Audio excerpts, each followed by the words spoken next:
안녕하십니까. 오늘은 상항의 변법에 이어서 상항의 최후에 대해서 말씀드리겠습니다.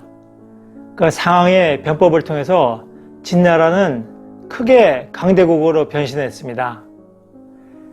그런데 마침 그 위나라가 그 당시 강대국이었던 위나라가 제나라의 싸움에서 크게 패하는 사건이 벌어졌습니다. 그걸 만흥전투라고 하는데 기원전 342년에 벌어졌던 전투였습니다.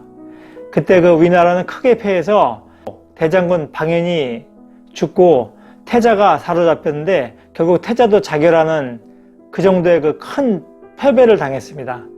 그 기회를 이용해서 상항은 위나라를 공격합니다. 그러니까 위나라에서는 그 공자앙이라는 인물을 대장으로 삼아서 그 진나라의 싸움에 대비하게 되는데, 그 공자앙은 상항이 위나라에 있을 때 절친하게 지냈던 친구 사이였습니다. 상항은 공자앙이 그 사령관으로 온다는 소식을 듣고 그 공자앙에게 편지를 씁니다. 그래서 자네와 나는 위나라에 있을 때 그렇게 절친하게 지냈던 친구 사이였는데 지금 이렇게 적으로서 마주치게 되니까 유감스럽다. 그러니 차라리 연회를 열어서 서로 간에 흉금을 털어놓고 대화해서 그 평화조약을 맺고 서로 간에 군대를 철수시키는 게 좋겠다 하고 편지를 씁니다. 그 편지를 보고 공자앙은 그 좋은 생각이다 하면서 자신들의 측근들을 데리고 그 회담 장소로 나아갑니다.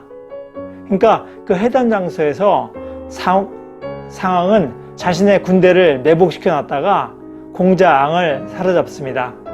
그러고 나서 사령관이 공석이 된 위나라를 급습을 합니다.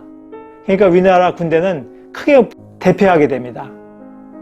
그러니까 위나라는 결국에는 그 황하 서쪽의 땅을 그 진나라에 내어주고서 그 화해를 청합니다. 그러고 나서 그 당시의 수도였던 안읍을 버리고 안읍에서 대량이란 곳으로 수도를까지 옮기게 됩니다. 그만큼 큰 타격을 받은 것이죠. 그 당시 안읍 같은 경우는 황하와 가까운 지역이었기 때문에 진나라하고 가까운 지역이었습니다. 그러니까 진나라를 크게 두려워해서 대량으로 옮기게 됩니다. 그러면서 위나라의 해왕은 과거에 자신이 공손자의 말을 듣지 않고 상항을 살려준 것에 대해서 크게 후회하게 됩니다. 한편 기원전 338년에 진나라 효공이 사망하게 됩니다. 그러니까 45세의 나이에 사망하게 되는데, 그때 그 뒤를 이었던 인물이 진나라 효해왕입니다. 그 효해왕은 과거에 그 태자였을 때 그 상항의 변법에 따라서 자신의 스승이 묵형을 당했던 그런 인물입니다. 그러니까 상항에 대해서 상당한 그 적개심을 갖고 있었던 그런 인물이었죠. 그래서 그 효해왕은 즉위하고 나서 얼마 있다가 상항에 대한 체포령을 내립니다. 그 소식을 듣고 상항은 그 위나라로 가까스로 위나라로 도망을 치게 되는데, 위나라 사람들은 상항이 과거에 공자앙을 속여서 그 자신들을 그 비열하게 공격했던 그런 과거를 기억하고 있었기 때문에 그 상항을 사로잡아서 그걸 다시 진나라로 돌려보냅니다. 그러니까 상항은 진나라로 돌아와서 그 자신의 영지였던 그 상땅으로 가서 군대를 일으킵니다. 그래서 그 군대를 일으켜서 당시 약소국이었던 정나라를 공격하게 되는데, 그 정나라를 공격해서 거기서 군수물자를 확보하고자 한 것이죠. 그래서 정나라 민지라는 곳에서 마침 그 진나라의 군대와 충돌하게 되는데, 결국 거기서 패해서 사로잡혀서 결국 처형당하게 됩니다. 그래서 그 처형당한 시체는 그 진나라의 수도인 함양으로 보내져 가지고 거기서 다시 그 거열형에 처해집니다. 그러니까 사지가 찢기게 되는 것이죠. 그러고 나서 그의 가족들은 연자제에 따라서 삼족이 몰살을 당합니다. 진나라 효공이 죽기 전에 그 조량이라는 인물이 상항에게 그 충고를 한 말이 있었습니다. 그러니까 상항에 충고를 하게 되는데, 그 당신의 그 변법이 너무나도 가혹하기 때문에 사람들이 그 원성이 높다. 그러니 차라리 지금 자리를 내려놓고 영지도 국가에 반환하고 차라리 물러나서 사람들에게 인정을 베풀면서 사는 것이 좋겠다 하고 충고를 합니다. 그런데 상황은 그 충고를 받아들이지 않았죠. 그 자신의 권세가 영원히 계속되리라고, 그러니까 자신이 공을 세운 것도 많고 자신의 권세가 영원히 계속될 것이라고 믿었던 것이죠. 하지만 진효공이 죽고 나서 그 효해왕이 즉위하게 되니까 바로 그 운명이 바뀌게 된 것이죠.